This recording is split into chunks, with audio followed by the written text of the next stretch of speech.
एक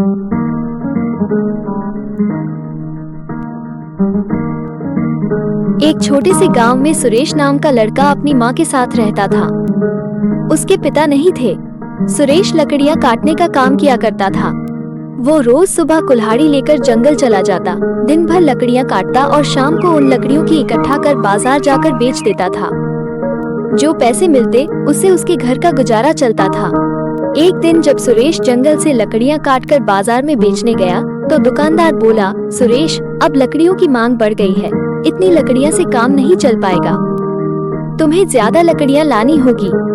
सुरेश बोला, सेठ जी, कल से मैं ज्यादा मेहनत करूँगा और ज्यादा लकड़ियाँ काट कर लाऊंगा। ठीक है, यदि तुम ज्यादा लकड़ियाँ लेकर आओगे तो तुम्हें उसे अच्छे दाम दूंगा। दुकानदार बोला। सुरेश दुकानदार से पैसे लेकर घर चला आया और अपनी माँ को सारी बात बताई। सुनकर माँ बोली, बेटा, छोटी सी उम्र में तुम्हें कितनी मेहनत करनी पड़ती है, काश तेरे पिता जिंदा होते तो हमें यूं गरीबी का जीवन नहीं काटना पड़ता। सुरेश माँ से बोला, माँ चिंता मत कर, मैं खूब मेहनत करूँगा, एक दिन हमारी गरीबी भी दूर हो जाएगी। अगली सुबह सुरेश जल्दी उठा और कुल्हाड़ी लेकर जंगल चला गया। जंगल के बाहर के कई पेड़ों की लकड़ियाँ वो पहले ही काट चुका था, इसलिए उसने जंगल के अंदर जाकर लकड़ियाँ काटने का निश्चय किया। जंगल के अंदर जाने पर उसे बरगद का एक पेड़ दिखाई पड़ा जिसमें एक बड़ा सा दरवाजा बना हुआ था। ऐसा विचित्र बरगद का पेड़ देख सुरेश चिंता में पड़ गया।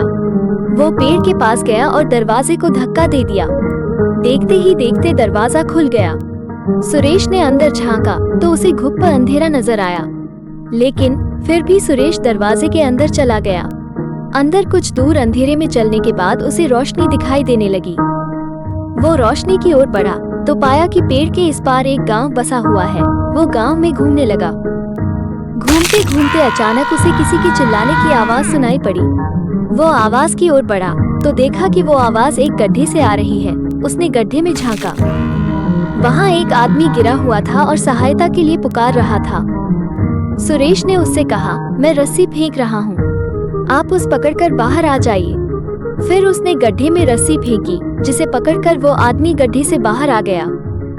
वो सुरेश को बहुत धन्यवाद देने लगा तो सुरेश बोला, धन्यवाद की कोई बात नहीं, हम सबको एक दूसरे की मदद करनी चाहिए। फिर उस आदमी ने सुरेश से पूछा, तुम कौन हो और यहाँ कैसे आए? सुरेश ने उसे बरगद के पेड़ के दरवाजे के बारे में सारी बात बता दी है। तब वो आदमी बोला, वो एक जादुई दरवाजा है जो केवल 10 दिनों के लिए खुलता है। तुम्हें शाम होने के पहले वापस जाना होगा, क्योंकि अगर दरवाजा बंद हो गया तो तुम 10 दिन अपन घर नहीं जा पाओगे। सुरेश ने इस जानकारी के लिए उसका धन्यवाद किया और आगे जाने लगा। तब उस आदमी ने उसे एक डंडा दिया और बोला, तुमने मेरी जान बचाई है, इसलिए ये डंडा रख लो।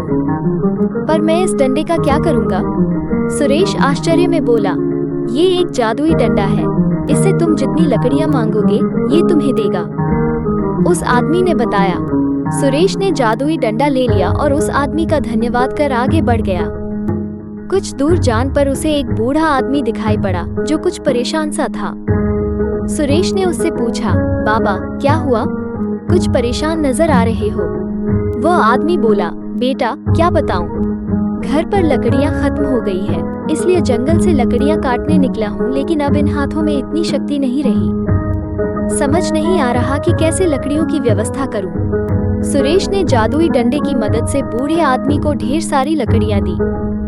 बूढ़े आदमी ने उसका धन्यवाद किया और उसे एक बर्तन देते हुए कहा, बेटा ये एक जादुई बर्तन है, जब भी खाने की जरूरत पड़े इससे मांग लेना। सुरेश ने जादुई बर्तन ले लिया।